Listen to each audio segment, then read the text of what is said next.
తమిళనాడు ఎన్నికల వేళ TVK chief Vijay పలు హామీలు ప్రకటించారు. రాష్ట్రంలో తమ పార్టీ అధికారంలోకి వస్తే ఆడబిడ్డల పెళ్లికి 8 గ్రాముల బంగారం ఉచితంగా అందిస్తామన్నారు. మహిళలకు ఆర్టీసీ బస్సుల్లో ఉచిత ప్రయాణం కల్పిస్తామన్నారు. పాఠశాల చిన్నారులకు ఏటా 15,000 ఆర్థిక సాయం అందిస్తామన్నారు. పేదలకు ప్రతి ఏటా ఉచితంగా 6 గ్యాస్ సిలిండర్లు ఇస్తామని హామీ ఇచ్చారు. మహిళల రక్షణ కోసం ప్రత్యేక పోలీసు విభాగం ఏర్పాటు చేస్తామన్నారు. మహిళలపై నేరాల కేసుల్ని త్వరగా పరిష్కరించడానికి ప్రత్యేక ఫాస్ట్ ట్రాక్ కోర్టులు ఏర్పాటు చేస్తామని వివరించారు.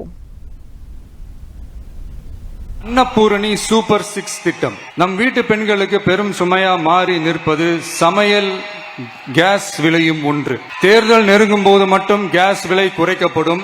தேர்தல் முடிந்ததும் மீண்டும் கேஸ் விலை உயர்த்தப்படும். அந்த விலை உயர்வு நம் காதுகளில் புகை வரும் அளவிற்கும் கண்களில் கண்ணீர் வரும் அளவிற்கும் இருக்கும். தமிழகம் முழுவதும் இருக்கும் பெண்களின் மனதை அறிந்து நம் எண்ணத்தில் தோன்றியதுதான் இந்த அன்னபூரணி சூப்பர் 6 திட்டம். இத்திட்டத்தின்படி ஒவ்வொரு குடும்பத்திற்கும் வருடத்திற்கு 6 கேஸ் சிலிண்டர்கள் கட்டணமின்றி வழங்கப்படும்.